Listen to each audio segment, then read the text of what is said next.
नमस्कार। आज के वीडियो में आप सभी का हार्दिक स्वागत है, अभिनंदन है। आज का हमारा विषय है मूल्यांकन, इवैल्यूएशन। आज हम इसकी उपयोगिता के बारे में, इसकी प्रक्रिया के बारे में, इसके अर्थ के बारे में यहाँ पर समझने का प्रयास करेंगे। जीवन के प्रत्येक क्षण में हम मूल्यांकन की प्रक्रिया से गुजर रहे होते हैं। चाहे हम पेड़ पौधों का मूल्यांकन करें, चाहे वस्तुओं का मूल्यांकन करें, चाहे मनुष्यों का मूल्यांकन करें, चाहे अपने साथी का मूल्यांकन करें, चाहे कोई भी शिक्षक है वह अपने कक्ष में विद्यार्थियों का मूल्यांकन करें, तो सभी जगह मूल्यांकन बहुत उपयोगी होता है। हम बिना मूल्यांकन के आगे नहीं बढ़ सकते हैं। तो आइए सबसे पहले हम मूल्यांकन के अर्थ के बारे में समझेंगे। मूल्यांकन शब्द का अर्थ डिक्शनरीज में जो दिया गया है वो यहाँ पर व्यक्त है। According to Longman dictionary of contemporary English में दिया गया है, ये judgement about how good, useful और सक्सेसफुल समथिंग इज। इसका तात्पर्य यह है कि अच्छाई के बारे में, उपयोगिता के बारे में और सफलता के बारे में, किसी भी वस्तु के बारे में मूल्यांकन को दर्शाता है। According to the large type concise English dictionary में दिया गया है, to find the numerical expressions for a quantity, यानी किसी भी मात्रा के लिए संख्यात्मक उसका व्यक्तीकरण या फिर कहेंगे कि उसको व्यक्त करना या अभिव्यक्त करना कहा जाएगा। उसी प्रकार इवैल्यूएशन, एक्सहॉस्टिव वैल्यूएशन का मतलब होता है विस्तृत मूल्यांकन या फिर संपूर्ण मूल्यांकन करना होता है, और या फिर अप्रेसमेंट होता है जिसका मतलब होता है कि अंकन या फिर आंकना कह सकते हैं उसको।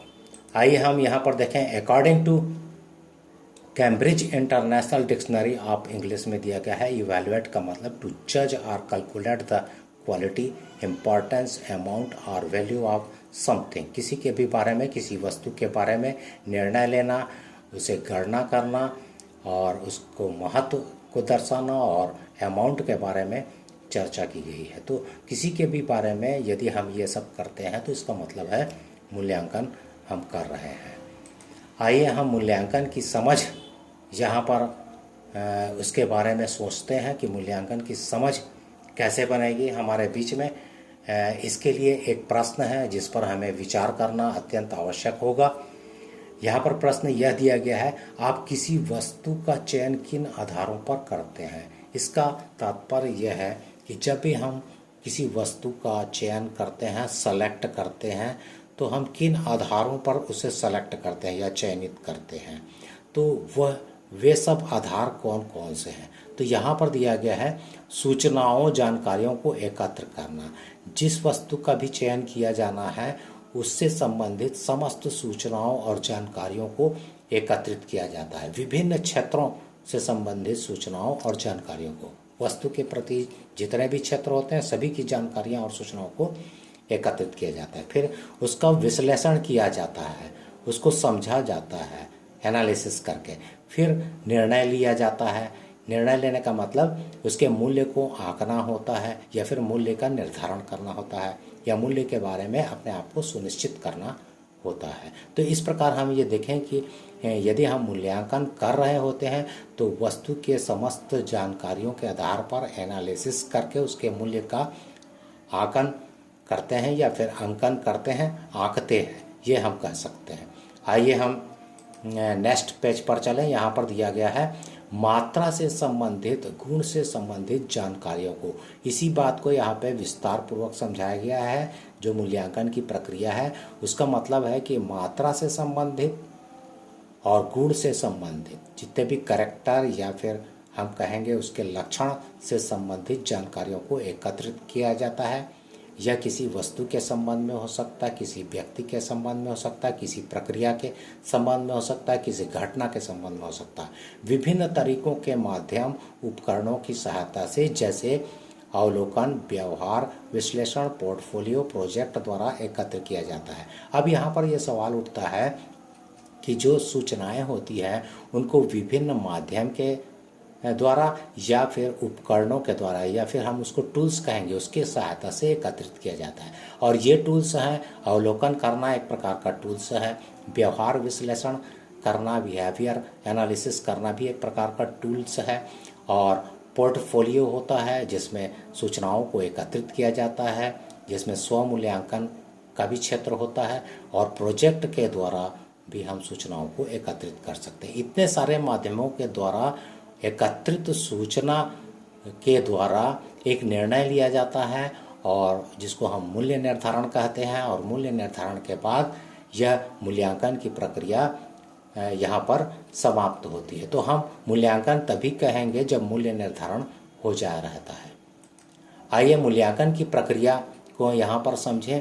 तो मूल्यांकन की जो प्रक्रिया होती है वह जन्म से मृत्यु पर्यंत तक चलने वाली प्रक्रिया होती है, यानी कहीं पर भी रुकती नहीं है, लगातार चलती रहती है, सतत रूप से चलने वाली प्रक्रिया है।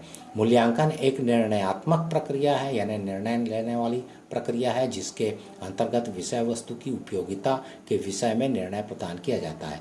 यह पहले के भी उदाहरण में यहाँ पर समझा दिया गया है। मूल्यांकन हमें यह बताता है कि विद्यार्थी ने किस सीमा तक किस उद्देश्यों को प्राप्त किया। इसका तात्पर्य यह है कि जब भी शिक्षण अधिगम प्रक्रिया किसी कक्ष के अंतर्गत संपन्न किया जाता है तो ऐसे में जो शिक्षक होते हैं वह किसी विशेष क्षेत्र को, विशेष उद्देश्य को, विशेष विषय के विशेष उद्देश्य को लेकर के अध्यापन कार्य करते हैं।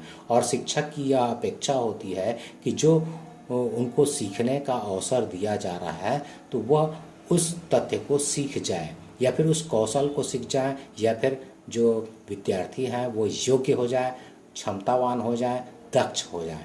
तो यहाँ पर मूल्यांकन हमें यह बताता है कि जो विद्यार्थी है वह उद्देश्यों को प्राप्त किया कि नहीं किया।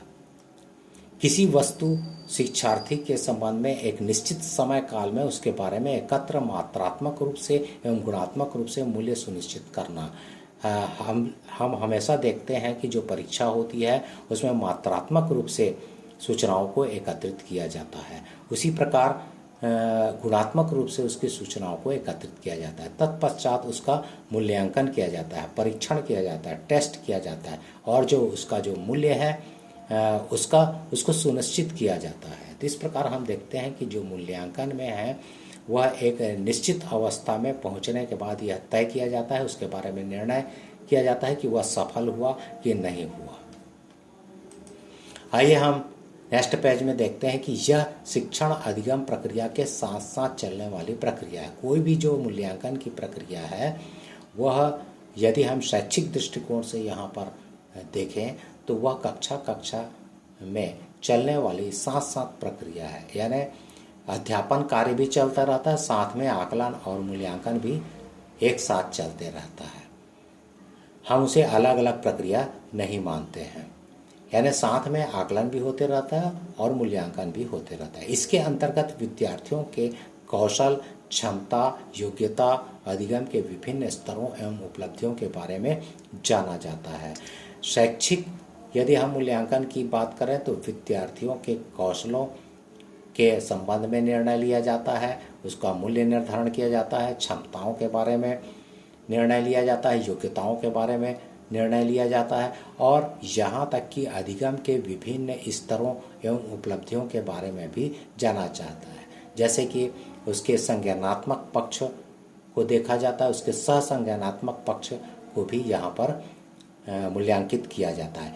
एक निर्णय लिया जाता है, यह निर्णय सूचनाओं के संकलन एवं उसके विश्लेषण के पश्चात लिया जाता है। इसका तात्पर्य यह है कि जब भी हम किसी एक स्तर से उच्च स्तर की बात करते हैं तो जो निम्न स्तर है उसमें मूल्यांकन किया जाता है और उसके बाद तय किया जाता है कि वह उच्च स्तर के लायक हुआ है कि नहीं, और तो यही प्रक्रिया मूल्यांकन कहलाती है। तो इसमें सभी उपलब्धियों का विवरण होता है और जिस क्षेत्र में या जिस विषय में उनके कौशलों की बात हो रही है, क्षमताओं की बात हो रही है, योग्यता की बात हो रही है, दक्षताओं की बात हो रही है, वह सभी चीज़ों का मूल्यांकन किया जाता है।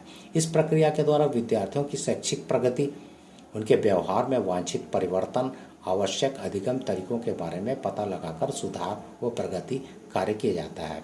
इसमें सुधार और प्रगति भी किया जाता है। इसका तात्पर्य यह है कि यदि उसमें वांछित परिवर्तन नहीं हुआ है, व्यवहार परिवर्तन नहीं हुआ है, या योग्यता में परिवर्तन नहीं हुआ है, या वांछित योग्यता की प्राप्ति नहीं हुई है, तो इस प्रकार के अधिगम में सुधार किया जाता है और यहाँ तक कि शिक्षक के अध्यापन कार्य का भी सुधार किया जाता है, क्योंकि शिक्षक को यह पता चल जाता है कि यदि उनके अधिगम में सुधार नहीं हुआ है तो अध्यापन कार्य में भी एक प्रकार से उसमें सुधार की आवश्यकता होती है।